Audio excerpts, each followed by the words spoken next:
What's up, everybody? It's your man, Donovan Sharpe, and welcome to this edition of the Sharpe Reality. Whether you're listening on SoundCloud, iTunes, or YouTube, we thank you for putting us in your daily lineup. Visit thesharpereality.com anytime to listen to past podcasts, and be sure to go to the article section where you'll find some of my best Return of Kings columns. The contact tab is where you can submit your questions, comments, or requests for future podcasts, and of course you can follow me on Twitter at Donovan_Sharpe. If you want to support the show, scroll to the bottom right-hand side of our homepage, bookmark the Amazon link, and do all your Amazon shopping through that link. That'll help keep us on the air, but more importantly, it'll keep your pockets fat because it won't cost you a dime. Today, I'm going to talk about how I narrowly avoided a false domestic violence charge. Now, up till now, I have shared my personal stories of heartbreak, my terrible marriage, and so forth. But today I'm going to tell you guys the story about how a crazy alcoholic whore almost got me locked up for 3 days because I was quick-minded, I was actually spared a shitload of trouble. So let's go ahead and get right to it. A couple summers ago, I hooked up with a chick that I met at an auto parts store. I think it was either AutoZone or Advance Auto. I can't remember. I just walked up to her. She's a good-looking girl. I approached her. Hi, my name's Donovan. Made conversation. We exchanged numbers. I actually mentioned this woman briefly on a Return of Kings post about the movie Ex Machina and how it confirmed that all women are like that, even robots. You guys can look that up on Return of Kings. New movie Ex Machina shows that all women are like that. Anyway, so this chick was a good-looking woman. She was an older woman. She was 29, 30 years old, I think. And she was what I would characterize as a functioning alcoholic. In other words, she was gainfully employed. She paid her mortgage, her bills, and everything on time. She had a car, a couple of dogs, etc. But she drank 7 days a week. She didn't get super sloppy drunk as far as I know. All the time. She drank every day. Even though she was an alcoholic, she treated me quite well from beginning to end. She cooked for me. She bought me cigarettes. She gave me great sex. And looking back, she was actually pretty good company. I never considered making, we'll call her Jennifer, anything more than a fuck buddy on account of her alcoholism. She had a few tattoos. And of course, the fact that she was almost too easy to fuck. Yes, I approached her, and yes, I had game, but when we started the friendly, flirtatious banter and things of that nature, there was nothing abnormal about that. But number closing her was really easy. I told her, hey, look, I'm going to see a movie. Come with me. She said, all right, I'll be there. And I fully expected her to flake, but she didn't. She showed up right on time. And when I went back to her place and I fucked her, there was no last-minute resistance. I made one move, and she was right with it. So right off the bat, I knew that this girl was definitely a slut, and that this was certainly not her first rodeo. All of that said, I did spend a fair amount of time with her. There was one point I was probably spending every weekend with her. Sometimes I would be over there on Friday, Saturday, and the end of Sunday. Sometimes it would just be Saturday and Sunday. The more time I spent with her, the more she became attached. This is just how it is. The more time a woman spends with a man, the more she becomes attached, and vice versa. Fortunately for me, I didn't get attached. I liked fucking her. I liked the fact that she took care of me, but like I said before, nothing in my mind even considered her as long-term relationship material. She was a girl who was easy to fuck. It was guaranteed pussy on weekends, and that was that. After a while, I decided that it was time to finally cut her loose. My schedule was getting a little bit busy. I had some new girls on my roster, and it was just time for her to go. It was about that time. This was probably 4 or 5 months in. Now, normally when I cut a girl off, I don't do it in one fell swoop. I usually gradually just kind of reduce my time with her until she is completely weaned off of me, which makes for a much smoother and much less painless ordeal. Normally, this works like a charm, but Jennifer was crazier than the average chick, we'll just say. So I started my time reduction process when she texted me and asked what time I was coming over a couple of days earlier than she normally does. She usually just texted me on Friday, hey, I'm getting out of work at 5:30. Do you want to be at my house, be at my place by 7? Well, this time she texted me on Wednesday. I don't know if she sensed that I was on my way out. Girls are they're extraordinarily instinctive like that. So I guess she was looking for a little bit of validity. They're looking for that validation. Okay, he's not going anywhere. Well, I figured that then was as good a time as any to start letting her down easy. So I texted her back and told her I was going to have to take, the next couple weekends off. Or what I forget exactly. I think I told her I was either going to take the next couple of weekends off or I was going to take this weekend off. Well, she starts frantically texting me and giving me the third degree about why I'm doing this. Is there another girl? Am I getting tired of her, etc.? Well, when I responded, I just told her, look, it's none of those things. I just have some things that I need to take care of. And those things require a little more of my time and focus, and that I would hook back up with her the very next weekend or the weekend after that, and we pick up right where we left off. Now, the plan for me, unbeknownst to her, was, of course, to hook up with her in a couple of weeks, then 2 weeks after that, and then sort of slowly fade out of her life. Most females know and understand a brush off when they see one. They know when a guy is preoccupied with another woman or when a guy is starting to lose interest in her. And most of the time, they'll simply just move on. They'll move on to the next dude in their phone to assuage their fragile egos. This is what women do. But Jennifer was having none of that. And she pulled an all too familiar scheme to keep me around for just a little bit longer. So she calls me up after this text exchange, and I picked up the phone. I said, what is it? She said, Donovan, I'm pregnant.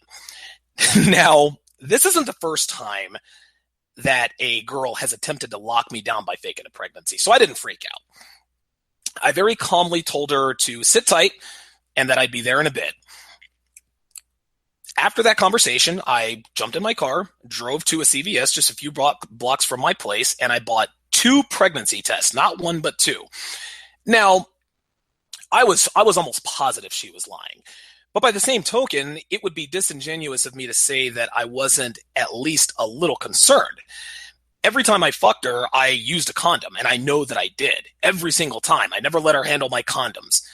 I took all the precautions. Even still, slip-ups can happen from time to time. Jennifer had no idea what was coming when I walked into her house. She had no clue, which is exactly what I wanted. I wanted the element of surprise on my side. So as soon as I walked in, I said, go to the bathroom and take this pregnancy test. And she sort of hesitated. And I remember she reached for it hesitantly, and she ended up taking it. She said, okay. I knew right then that she was lying, because if she really were pregnant, she wouldn't have a problem with taking a pregnancy test. She knew that I was making her take a pregnancy test because I didn't believe she was pregnant. She had to oblige. She had to take the pregnancy test because she knew that if she didn't, the plan would blow up in her face, less than an hour after she told me the lie.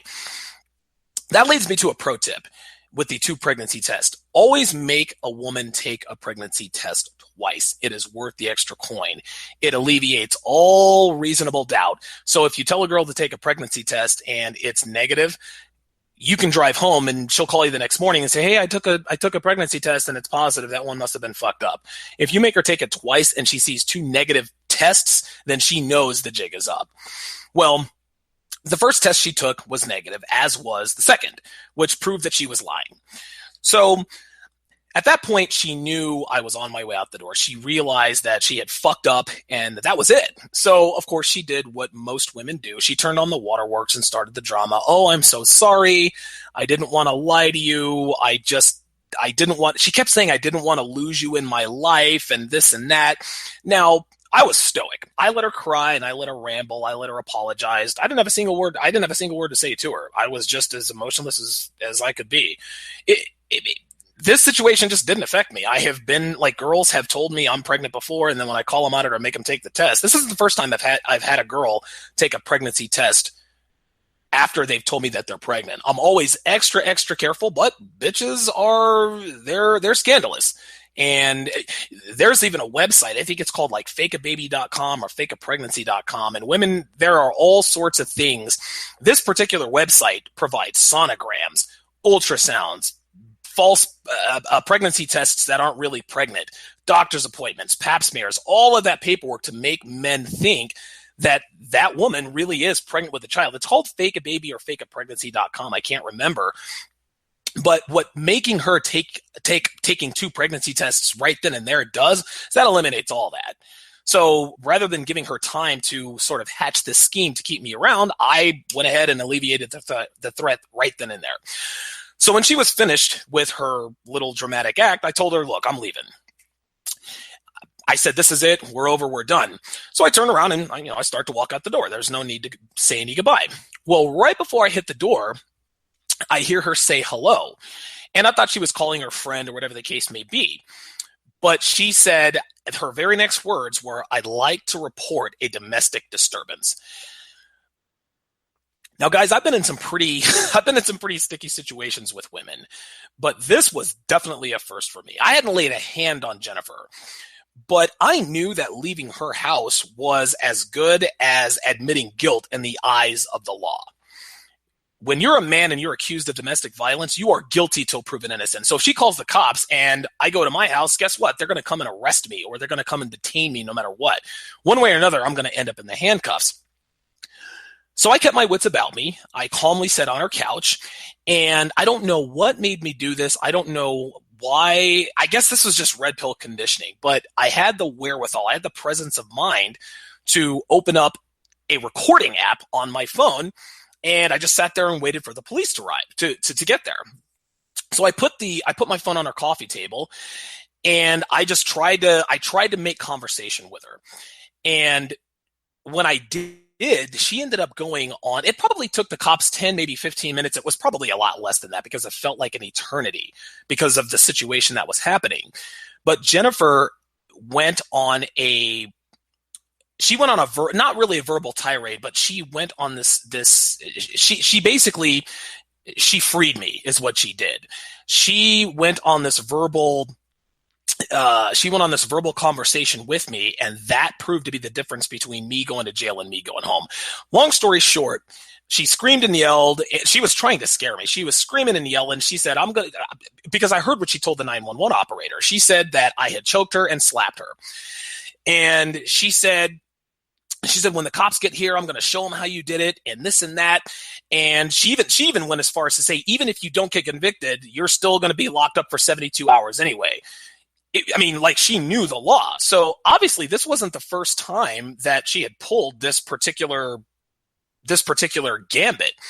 This obviously wasn't the first time that she had called the cops for domestic violence. Whether or not she had been really domestically abused, I don't know. I doubt it. But she knew the law. She knew that as soon as the story came out of her mouth, she knew that I'd be gone for 72 hours. Well, I immediately saw an opportunity to strengthen my case. And so I calmly said to her, I said, Jennifer, why are you doing this? I haven't laid a hand on you. I thought that she would try to weasel her way out of it and just stay silent and really and basically just fuck me in the ass. But guys, she took the bait and she answered the question. She says, because you're being because you're being a fucking asshole, Donovan. To which I replied kindly, okay, with a hint of genuine concern. I said, Jennifer, look, what can I do to stop this? It was a completely submissive posture. I said, what can I do to stop this? So she started crying, and she's like, just stop with all this bullshit. She said, I'm sorry I lied about being pregnant, but it's the only way I could get you over here to find out what was really going on. So I looked at her again with concern on my face. I said, that's all this was about? Yeah, she said. She said, yeah.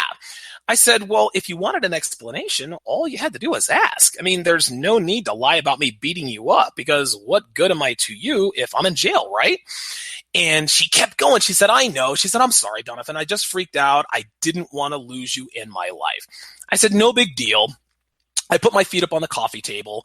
Now, even though I did that, I was far from relaxed, but I wanted her to think I was relaxed, to sort of dilute the thick tension that was in the room. Now, it worked because she kind of followed my lead and loosened up a bit until, of course, we hear a knock at the door, a very, very hard knock at the door. So we hear this knock at the door, and Jennifer immediately covers her mouth, and her eyes were huge because she forgot that she had called the cops. So she looks over and she whispers to me, she's like, "I'll tell him it was just a big misunderstanding." I shrugged my shoulders and pointed to the door. And as I'm pointing to the door, I'm like, man, oh man, I hope that this phone picks up this conversation. Otherwise, I'm fucked. So Jennifer she slowly walks over to the door. Then she turns around and she runs back to me. She says, what if we don't just answer the door?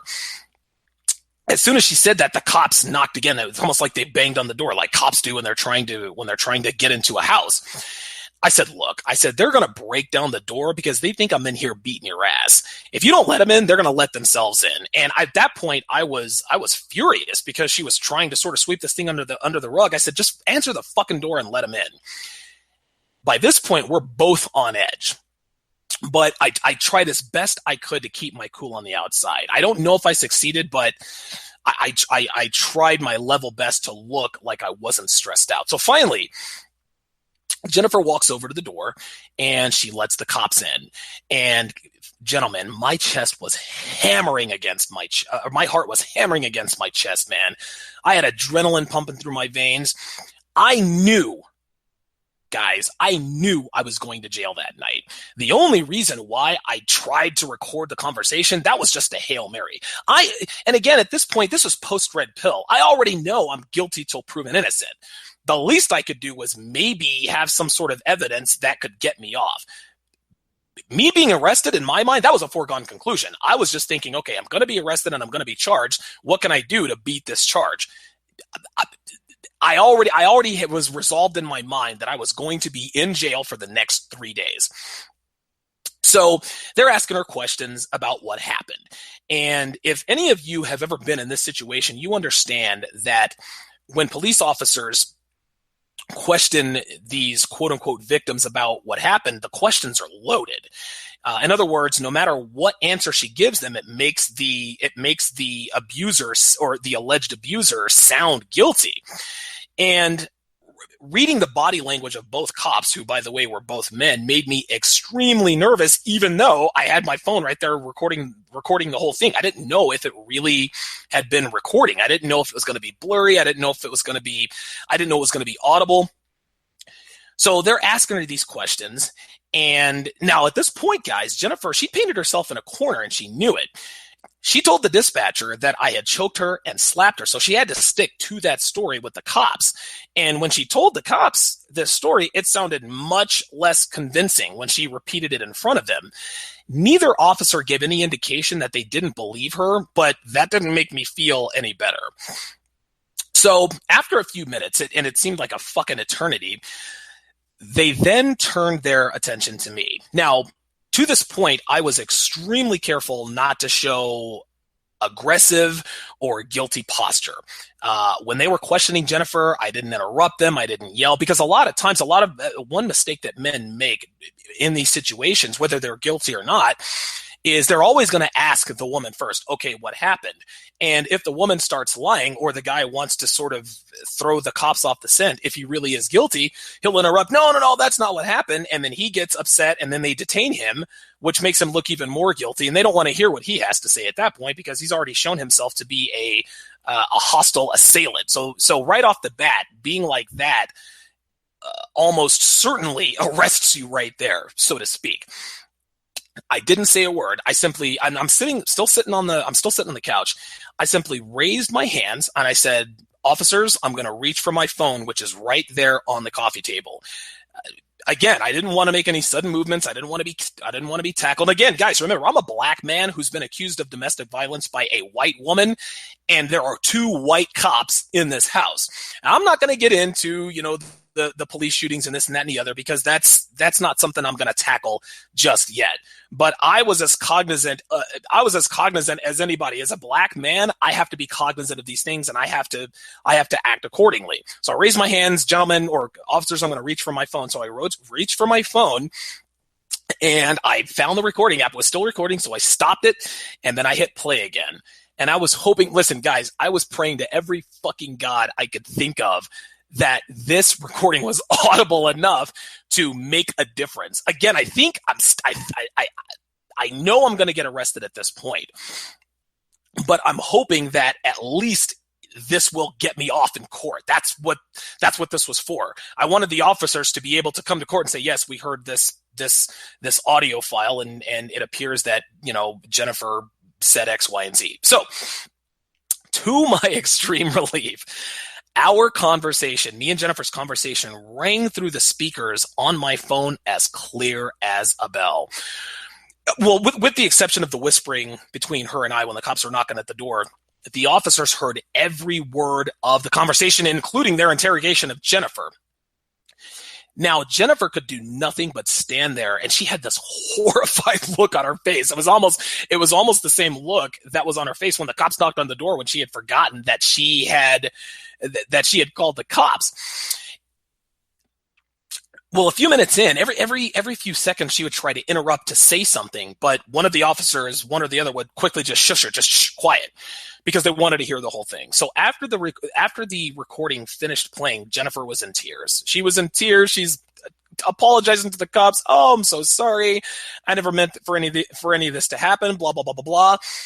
Again, this was another surprise. One of the officers walked over to her, placed her in handcuffs, and read her rights, because she was being placed under arrest for making a false accusation.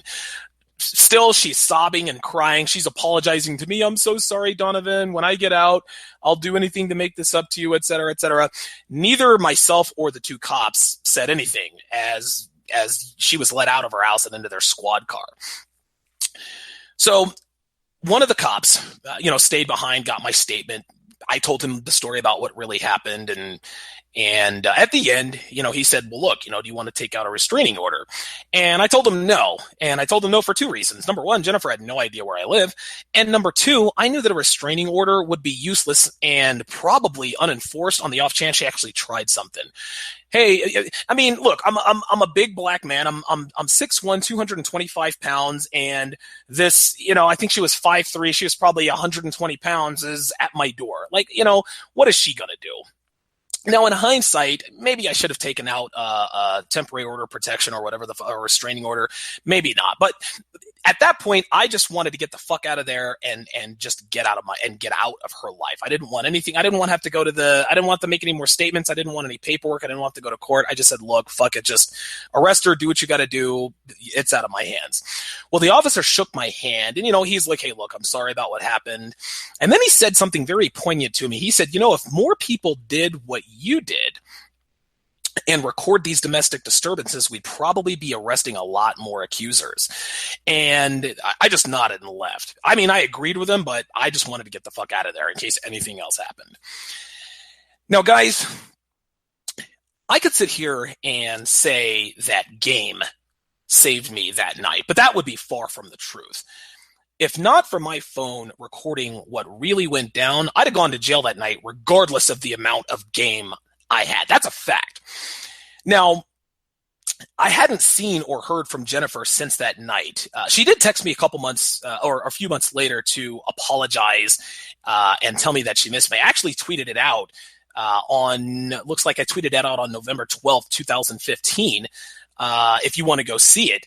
I'm also gonna put it on my. I'm also gonna put that her text message on my website. Just go to my website, go to the drop-down menu under the podcast section, and click on Podpics, and you'll see it there.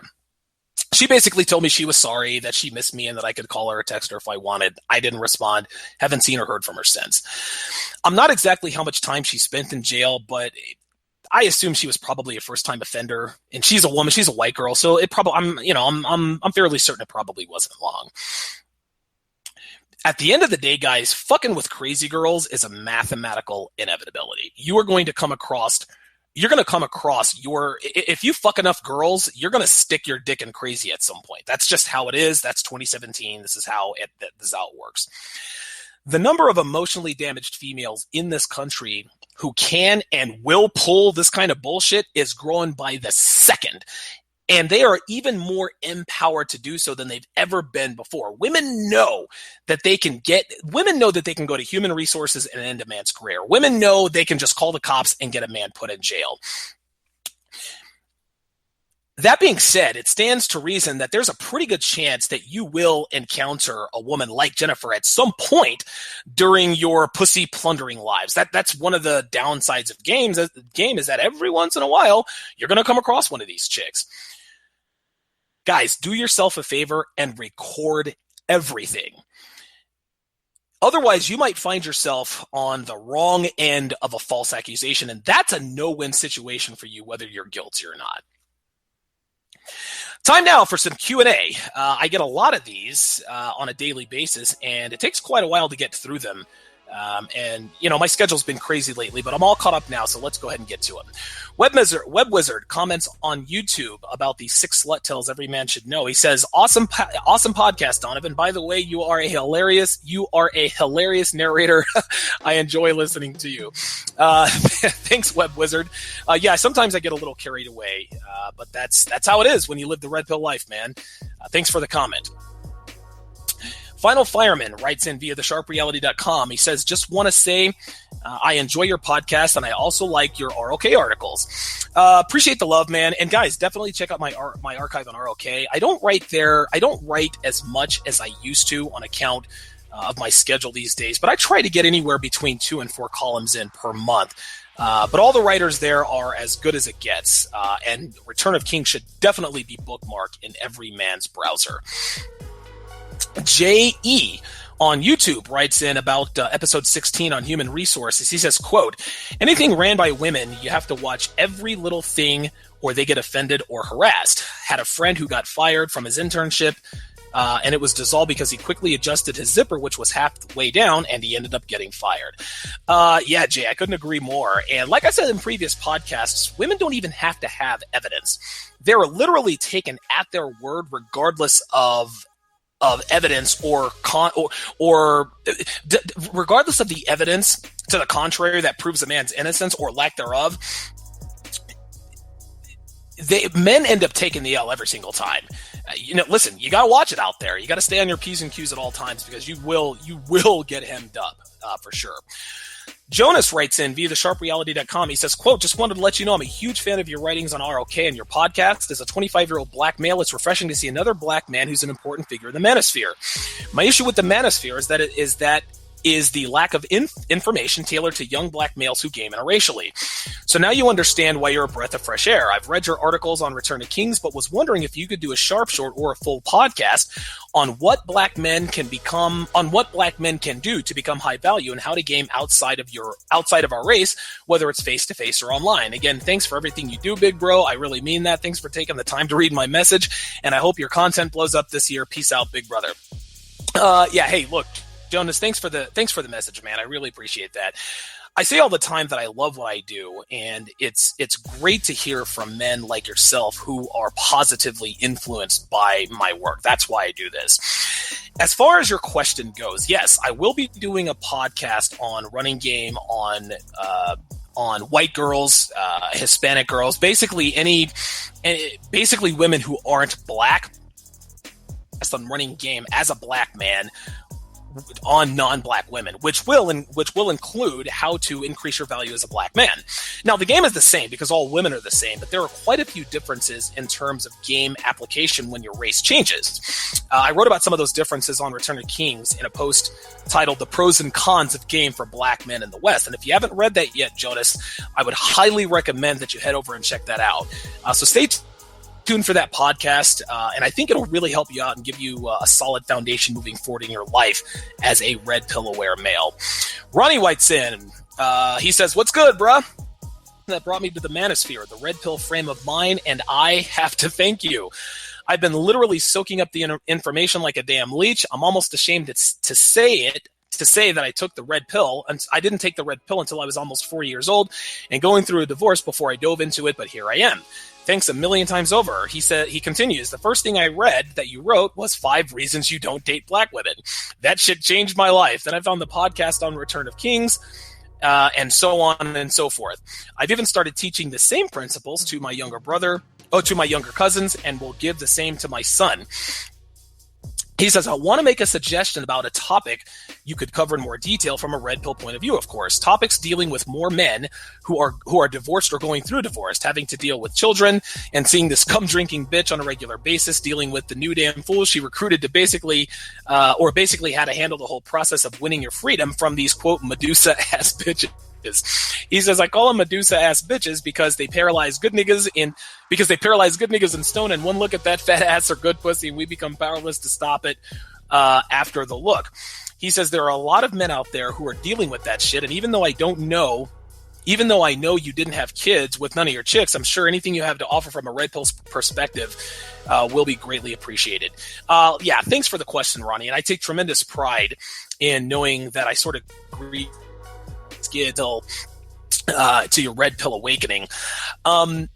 Like you, I'm also a late bloomer who didn't find the manosphere in my 20s. So don't be ashamed of that. I wrote a column on Return of Kings called The Benefits of Being a Late Bloomer back in the summer of 14. So you should definitely check that out. As far as dealing with divorce with children, I may do a Sharpe short on that at some point in the future. I don't have any kids, and my own divorce was quick and painless. And because of that, I don't want to advise you on something I don't have a personal experience on myself. However, if you are looking for a red pill perspective on handling ex-wives within the scope of children in custody, I would advise that you visit the red pill on subreddit. Return of Kings is always a good source, and I'm fairly certain that Illimitable Man or IllimitableMen.com has a few posts on these situations, as well as therationalmale.com. So again, I would recommend the Red Pill Reddit, returnofkings.com, illimitablemen.com, and therationalmale.com. And I'm pretty sure you'll find plenty of supplemental information that will give you red pill guidelines in terms of how to deal with divorce with custody and children, etc. Now here's another good thing. You can always post a question on Red Pill Reddit about your situation, and you'll get a shit ton of rock solid advice on how to deal with your ex-wife. But thanks a lot for that question. I definitely appreciate it. Bill writes in. He says, hey, Donovan, I have to say I've really been enjoying your content. Your podcasts make driving much more enjoyable. He continues, I'm 27 and had about 4 years in the Army. Currently, I'm in Texas, but I've spent the last year in Korea, and everything I've heard from you and others in the manosphere about American girls versus foreign girls rings true. He continues, only I'd have to disagree. He said, one thing I'd have to disagree is your recommendation of Austin as a good place for girls. Can't speak to its He said, I can't speak to its night game qualities, but as far as day game goes, there are far better alternatives. However, after visiting New York City a few weekends ago and coming away disappointed with the quality of girls there, I've pretty much given up on the U.S. as a whole. I can't wait to go back to Korea. In the meantime, the University of Texas at Austin is the best place to game there. But the girls are mostly in the 6 range and extremely flaky, but I digress. Mainly wanted to let you know your work has been very inspirational, and I just bookmarked your Amazon affiliates page. Thanks a lot, Bill. We really appreciate that. Doing your shopping on Amazon through my link is a great way to support the Sharpe reality without hurting your pocket. So we definitely appreciate it, Bill. Thank you for that. Now, as far as Austin, Texas goes, I was out there near the end of last spring to visit with my sister and meet up a chick that I've been talking to for a little while on the web. So I didn't get a chance to run any sort of day game or night game. And to be quite honest with you, it's been a while since I've done either down there. So good looking out on the update. Austin might not be as much of a hotbed for pussy as it used to be. So if we have any listeners in Austin, Miami, or Vegas, draw me a line every so often and let me know what the state of the landscape is in terms of girls. I left Vegas about 6 months ago, but I'd be very interested to know how these places have changed, if at all, in that short period of time since I've been gone. On the next episode of The Sharpe Reality, I am going to talk about some of the downsides of taking the red pill. Now, we all know that taking the red pill is the single most important thing a man in this part of the world can do for himself, and of course all the benefits that come along with it. But there are a few unintended consequences to be cognizant of, so definitely be sure to tune in. That concludes this episode of The Sharpe Reality. Be sure to visit thesharpereality.com anytime. Hit me on Twitter at Donovan_Sharpe or go to the contact tab on my homepage. And don't forget to bookmark our Amazon link at the bottom right-hand corner of our homepage to support the show. Thanks for listening, guys. Talk to you next time.